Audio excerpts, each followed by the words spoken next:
What happens when a grizzled veteran is humiliated by airport staff for honoring a fallen soldier?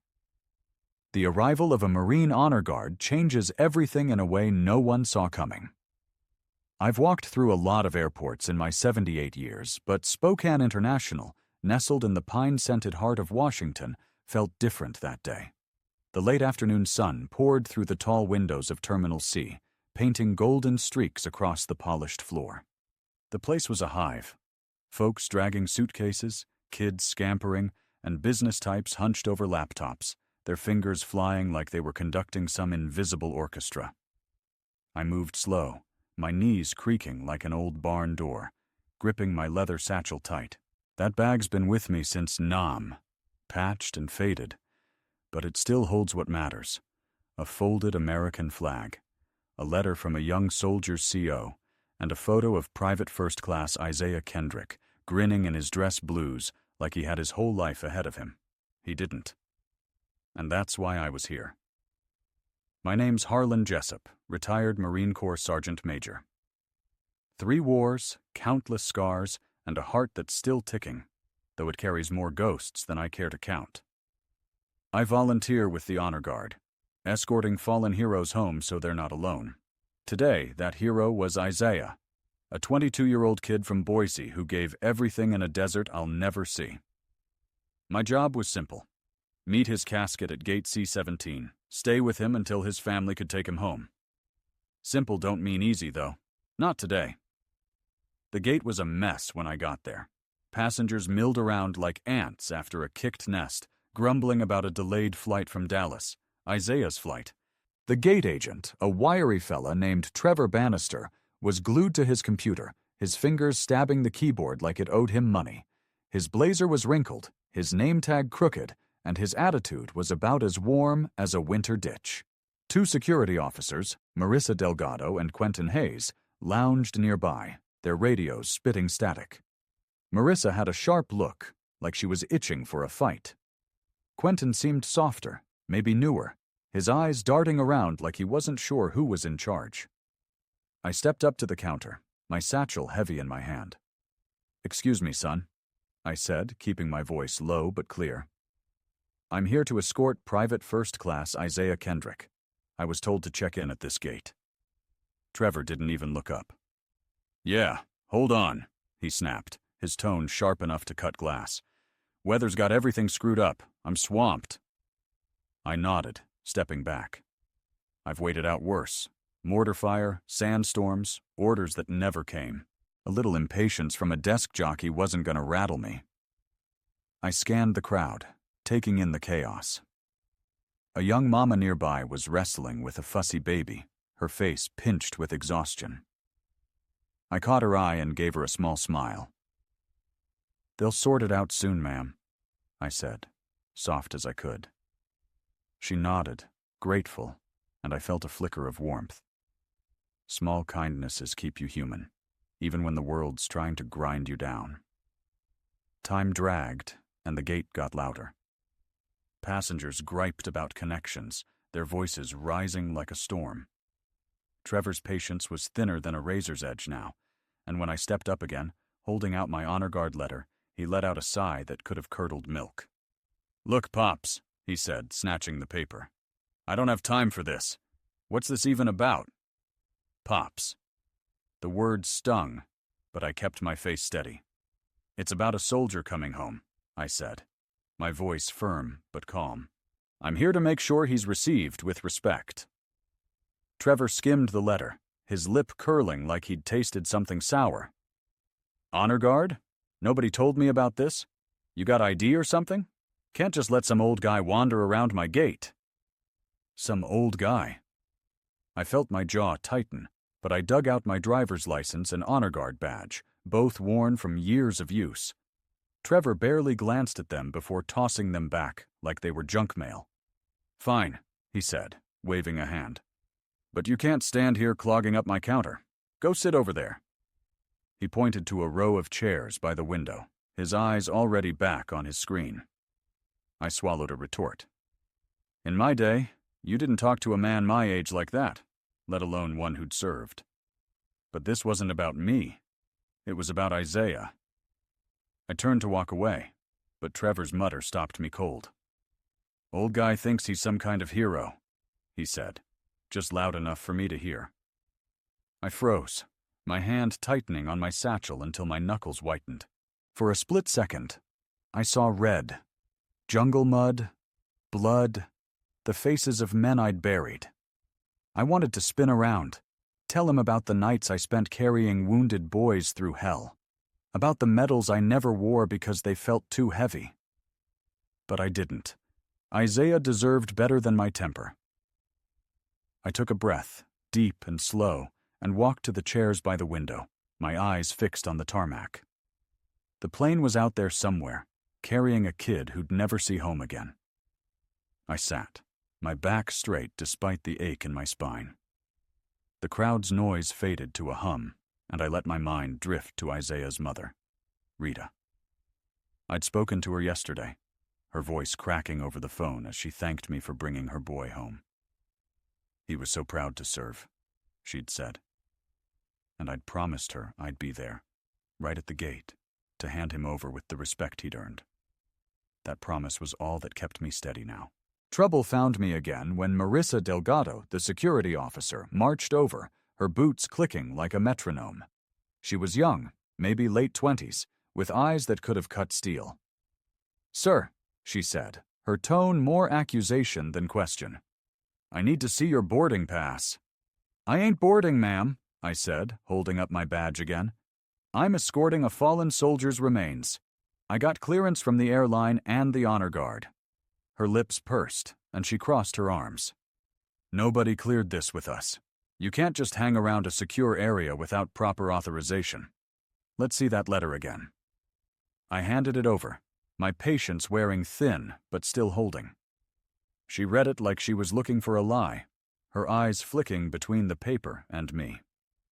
"This doesn't say anything about you being allowed at the gate," she said, handing it back. "You need to go to the main terminal until we sort this out."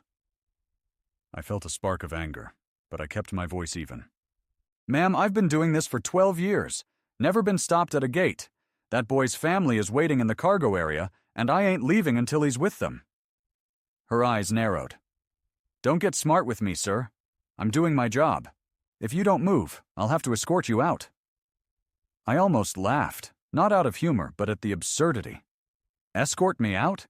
For standing up for a kid who gave his life? I've faced down worse than a security officer with a chip on her shoulder.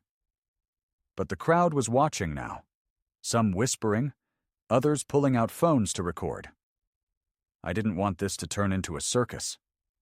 Not for Isaiah's sake. Quentin, the other officer, joined us, his hand hovering over his radio. "What's the problem?" he asked, his voice cautious. "This guy says he's some military escort, but he's got no boarding pass," Marissa said, loud enough for half the gate to hear. "He's holding up the process." I stood, slow and deliberate, my back straighter than it had been in years. "I'm not here to cause trouble," I said, looking between them. "I'm here for Private Kendrick, 22 years old, from Boise. He deserves to come home with honor." Quentin's face softened, but Marissa cut him off. "Rules are rules. You need to leave the gate area now, or we're calling for backup." The crowd stirred, some muttering in my favor, others griping about the delay. A fella in a suit, maybe 50, stepped forward, holding up his phone. "I'm recording this," he said, his voice shaking with anger. "You're harassing an old man who's trying to honor a soldier. This is going online." Marissa ignored him, but Quentin looked like he wanted to crawl under a chair. Trevor, still at his counter, shouted, "Can we move this along? I've got a plane to board." I felt my blood rise, but I kept my eyes on the tarmac. "This ain't about your plane, son," I said, loud enough for the crowd to hear. "It's about a boy who ain't coming home to his mama. You want to talk about delays? Try waiting for a letter that never comes." The gate went quiet, and I saw Trevor's face flush. He didn't have a comeback for that. Marissa, though, wasn't done. She reached for her radio. "Control, this is Delgado at C-17. We've got a non-compliant individual refusing to leave the gate area, requesting additional personnel." The crowd erupted, some booing Marissa, others shouting for her to back off. The mama with the baby, now settled in her arms, called out, "Let him stay! He's doing right by that soldier!" I felt a swell of gratitude, but it didn't ease the knot in my chest. I thought of Rita Kendrick, waiting in some cold cargo bay, not knowing her son's honor was being haggled over like a piece of luggage. I thought of Isaiah, who'd never know the disrespect being thrown at his homecoming. My hands shook, not from age but from the weight of it all. Then the overhead speaker crackled, cutting through the noise. "Attention, passengers at gate C-17. Flight 214 from Dallas is now arriving. Please remain clear of the jet bridge." I turned to the window, my heart pounding. The plane was there, easing toward the gate, its shadow long against the tarmac.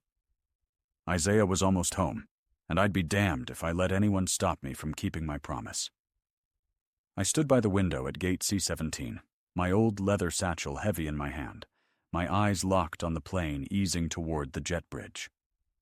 Spokane International's Terminal C was a pressure cooker, passengers muttering, kids whining, and the air thick with the kind of tension that makes you feel like something's about to snap.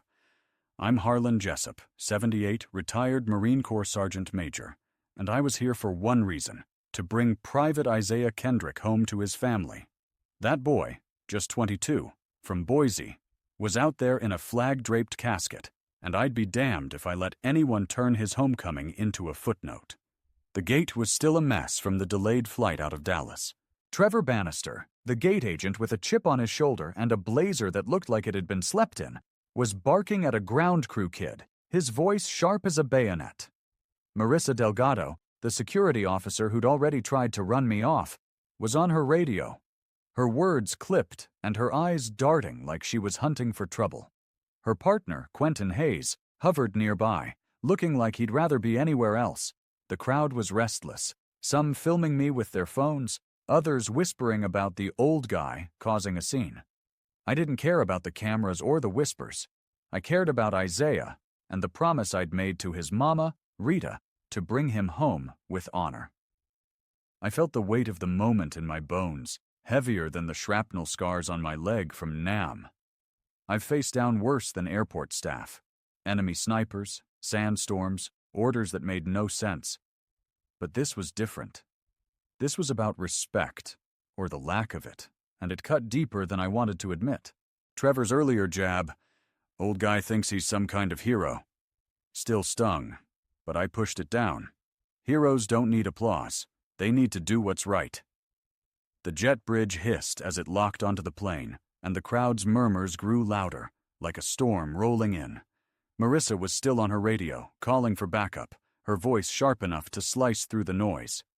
Quentin shifted, his hand twitching toward his radio, but his eyes kept flicking to me, like he wasn't sure what to make of this stubborn old man. I didn't budge. I'd held my ground in worse places than an airport gate, and I wasn't about to start running now. Then 2 more security officers showed up, and I knew things were about to get uglier. The first was Darius Whitlock, a big fellow with a face like a brick wall, his uniform stretched tight across his shoulders. The second was Lena Carver, older, maybe mid-40s, with a calm air that made me think she'd seen her share of nonsense. Darius stepped forward, his voice booming like a drill sergeant's. "All right, folks, clear the area. This is a security matter now." I stayed put, my boots rooted to the floor. I wasn't looking for a fight, but I wasn't leaving either. Not until Isaiah's family had him. "I ain't moving," I said, my voice steady as a rifle barrel. "I'm here for Private Kendrick. You can check my papers, but I'm staying." Darius sized me up, his eyes lingering on the Marine Corps pin on my jacket. I could tell he was weighing me, trying to figure if I was trouble or just an old fool. "Sir," he said, his tone firm but not cruel. "I need you to come with us to the security office. We'll sort this out there." I shook my head, slow and deliberate. I'm not going anywhere until that boy's family has him. Call the honor guard coordinator, check my credentials, but I ain't leaving this gate. Darius's jaw tightened, and I saw a flicker of respect in his eyes. But Marissa wasn't having it. She pointed at me, her voice sharp as a whip. "That's him," she said to Darius. "He's refusing to leave, claims he's some military escort. No boarding pass, no clearance." I held up my badge and the letter again, my hand steady despite the heat rising in my chest. "I've got clearance," I said. 12 years I've been doing this, and I've never had to fight to stand by a soldier's side. Lena stepped in, her voice softer, like she was trying to cool things down. "Let's see your ID and that letter again, sir. Maybe we can clear this up without dragging you out." I handed them over, my eyes never leaving hers. She read the letter carefully, her brow creasing as she took in the words. "This looks legit," she said quietly to Darius. "Says he's authorized to escort the remains. We should call the airline's ops center." Marissa scoffed, loud enough to turn heads. "Are you kidding? He's holding up the whole gate. We've got a plane to turn around." I bit back a retort, but I couldn't help a small, dry chuckle. Holding up the gate? I've held up bridges under fire, kept men alive when the odds said we should have been dead. This gate was nothing. But I kept my mouth shut. This wasn't about me. Darius raised a hand, silencing Marissa. "Enough," he said, his voice low but firm. He turned to me. "You've got 5 minutes to prove you're supposed to be here, or you're out. Understood?" "Fair enough," I said, nodding.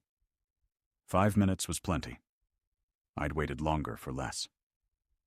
Lena stepped away to make a call, and I turned back to the window, my heart pounding as the plane's door opened. The jet bridge crew moved with practiced efficiency, but then I saw it, a baggage cart rolling out, and on it, a flag-draped casket. Isaiah. My breath caught, and my hand rose to salute, an instinct carved into me decades ago. But before I could complete the gesture, Marissa grabbed my arm, her grip tight as a vice. "Don't move!" she snapped, her voice like a blade. "You're not cleared to be here." The crowd gasped, and I felt their eyes on me, a mix of shock and anger. A woman in her 60s, her red scarf bright against the gray airport haze, pushed forward. "Let him go!" she shouted, her voice trembling with outrage. "He's honoring that soldier." I didn't pull away, but my eyes stayed on the casket. "Ma'am," I said, my voice low but carrying. "That boy gave his life for this country. I'm here to make sure he ain't alone. Let me do my job." Marissa's face went red, but she didn't let go. Darius stepped closer, his voice a warning. "Delgado, ease up. Let's not make this worse." I could feel the crowd's anger building, like a wave about to break. A young fella in a hoodie, clutching a skateboard, yelled, "You're disrespecting a vet, man. That's messed up." Trevor, still at his counter, decided to make things worse. He stormed over, his face red as a beet. "This is ridiculous!" he shouted. "We've got a schedule to keep, and this guy's causing a scene. Get him out of here." I turned to him, my voice steady, but sharp enough to cut through his bluster. "This ain't about your schedule, son. It's about that casket. It's about a family waiting to say goodbye. You ever lost someone? You ever had to wait for a body to come home?" The gate went quiet, and I saw Trevor falter, his eyes flicking to the casket. For a moment, I thought he might back off. But Marissa was relentless. "That's it," she said, reaching for her cuffs. "You're under detention for obstructing airport operations." I almost laughed at the absurdity. Detention? I've been pinned down by machine gun fire, watched friends bleed out in the dirt. A pair of cuffs wasn't going to scare me. But before she could make good on her threat, Lena came back, her phone in hand. "Hold on," she called, her voice cutting through the noise. "I just spoke to the ops center. He's cleared.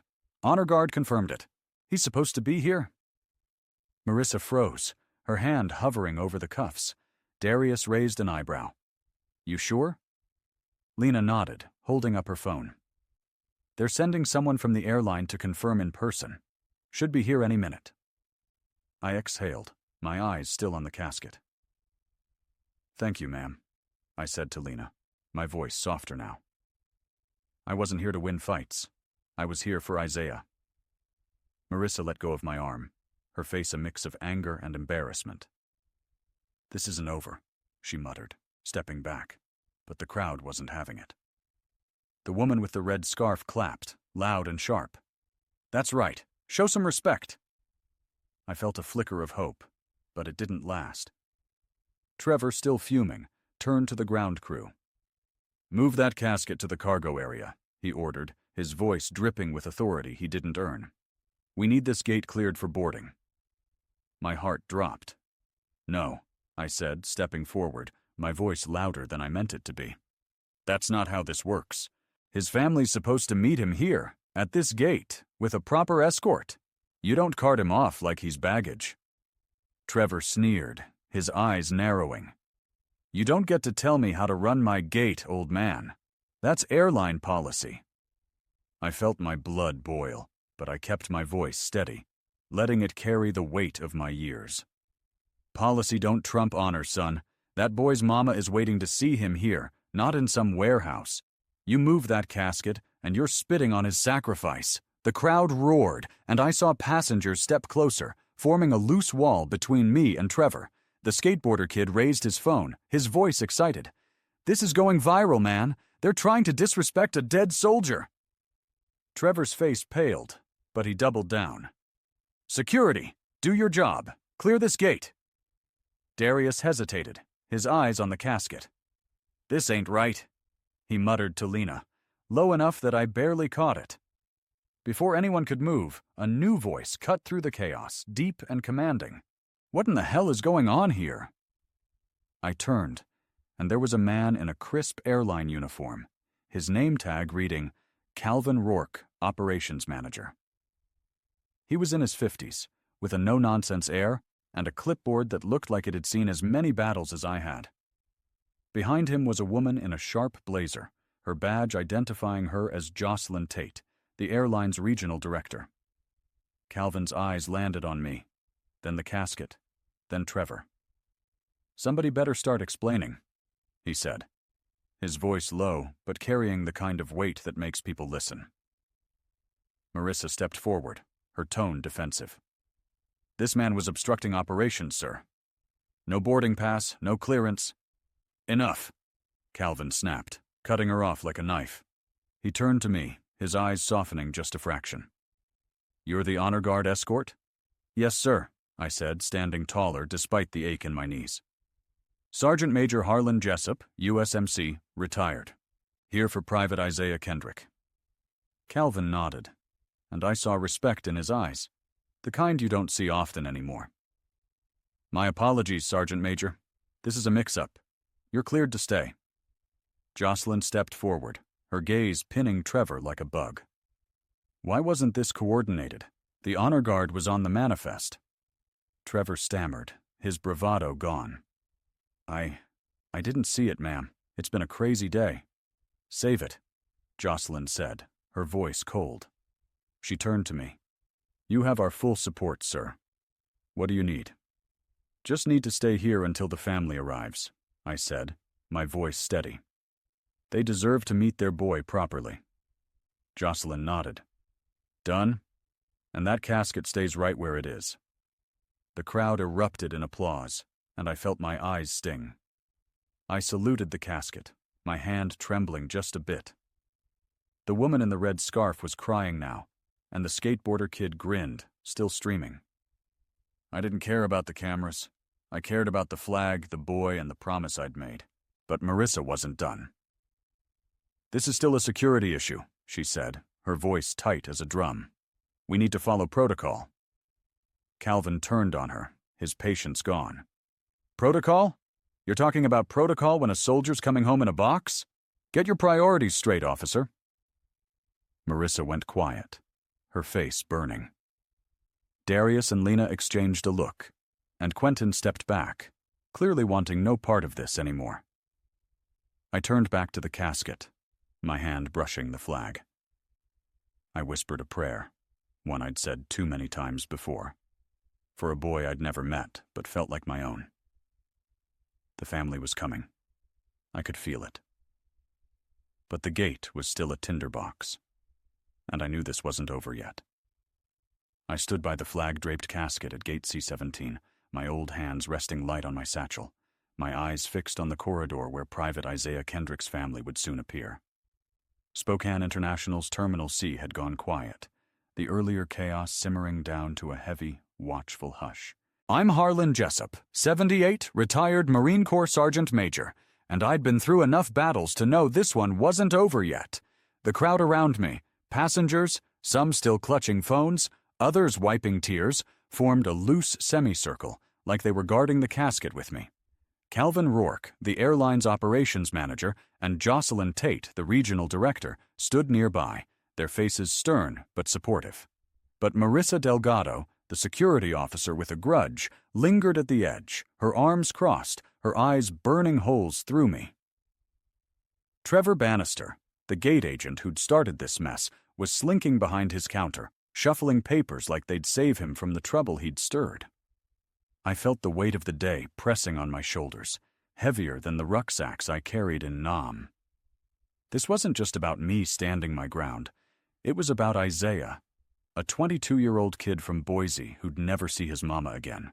I'd spoken to Rita Kendrick, his mother, yesterday, her voice breaking over the phone as she told me about her boy's pride in serving. I'd promised her I'd be here, at this gate, to hand him over with the honor he deserved. That promise was all that kept me steady, even as Marissa's glare and Trevor's muttering tried to chip away at my resolve. The air was thick, like the calm before a firefight. I knew Rita, her daughter Shania, and her brother Vernon were waiting in the cargo area, expecting to meet their boy here, not in some cold warehouse. The thought of them shuffled off to a corner, treated like an inconvenience, made my blood simmer. I've faced worse. Enemy fire, betrayal, the long silence of waiting for news that never came. But this felt personal. A slap not just to me, but to every soldier who'd ever served. I adjusted my grip on the satchel, feeling the folded flag inside, its weight a reminder of why I was here. Calvin approached, his clipboard tucked under his arm, his voice low but steady. Sergeant Major, the family's been notified. They're on their way up from cargo. 10 minutes, tops. I nodded, my throat tight. Thank you, sir. I appreciate you stepping in.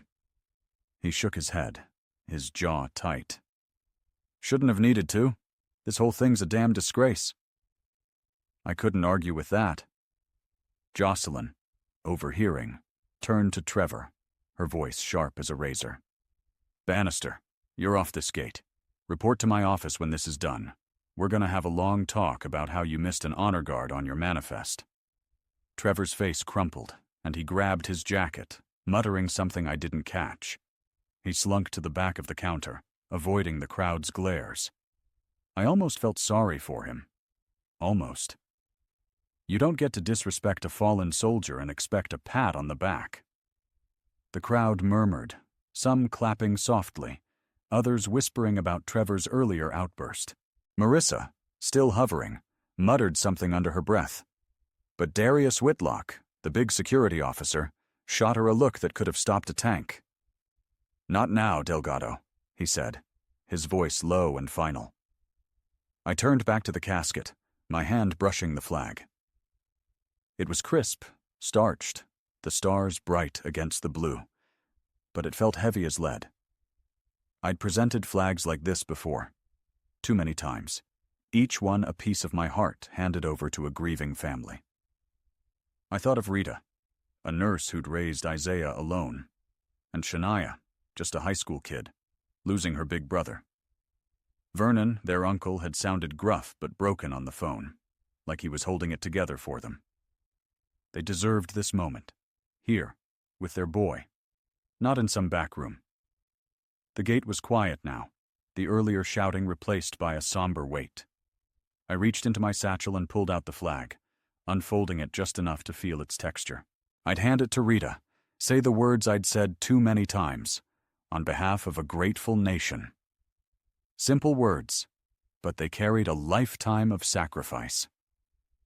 I glanced at the crowd, saw the woman in the red scarf from earlier, her eyes wet but fierce, and the skateboarder kid, still holding his phone, his face a mix of awe and anger. They were with me, even if they didn't know why. Then I heard footsteps, quick and uneven, echoing down the corridor. A woman appeared, late 40s, her scarf loose around her neck, her face etched with a grief so raw it hit me like a punch. Rita Kendrick. Beside her was Shania, a teenage girl with red-rimmed eyes, clinging to her mama's arm. Vernon Poole, stocky in a flannel shirt, followed, his jaw tight as he scanned the crowd. I stepped forward, my back straighter than it had been in years, despite the ache in my knees. "Mrs. Kendrick?" I said, my voice soft but clear. Rita's eyes met mine, and she nodded, her voice barely a whisper. "You're the escort?" "Yes, ma'am," I said, my heart heavy. "Sergeant Major Harlan Jessup, USMC, retired. It's my honor to bring your son home." Rita's hand flew to her mouth, and Shania let out a sob, soft but piercing. Vernon put a hand on Rita's shoulder, his voice gruff. "Thank you, sir.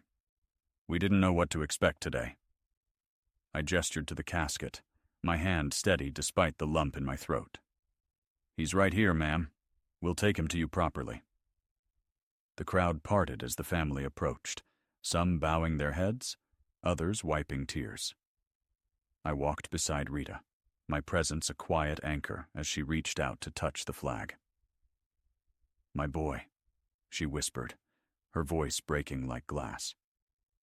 Shania clung to her, and Vernon stood rigid, his fists clenched like he was holding back a storm. Then Marissa's voice cut through, sharp and out of place. "We need to move this along. The gate's still active."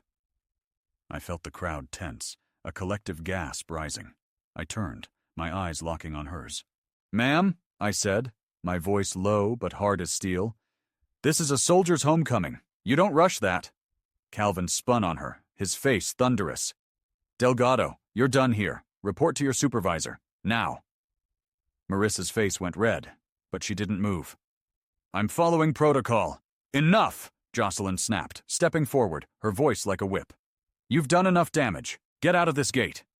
Marissa hesitated, her eyes flashing, then stormed off, her radio crackling as she muttered into it. The crowd cheered, and the woman in the red scarf shouted, "Good riddance!" I didn't join in. My focus was on Rita, on the flag, on the boy we were here for. I knelt beside the casket, my knees protesting but holding. I unfolded the flag with care, my hand steady from years of practice. "Mrs. Kendrick," I said, my voice clear enough for the crowd to hear. "On behalf of a grateful nation, I present this flag in honor of your son's service." Rita took it, her hands trembling, and clutched it to her chest. "Thank you," she whispered, tears streaming down her face. Shania buried her face in her mother's shoulder, and Vernon wiped his eyes with his sleeve, his tough exterior cracking. As I stood, a new sound filled the gate, a low, rhythmic hum, like boots on a parade ground. I turned, and my heart skipped. 6 Marines in dress blues marched into view, their steps precise, their faces set. Leading them was a young captain, Javier Monroe, his eyes sharp and determined. The crowd parted, and a hush fell, heavy as a winter fog. Captain Monroe stopped in front of me, snapping a crisp salute. "Sergeant Major Jessup," he said, his voice carrying across the gate. "We're here to assist with Private Kendrick's escort." I returned the salute, my hand steady but my eyes stinging. "Thank you, Captain," I said, my voice thick. "I didn't know you were coming." Monroe's face softened, just a fraction. "We got a call from an old friend of yours, sir.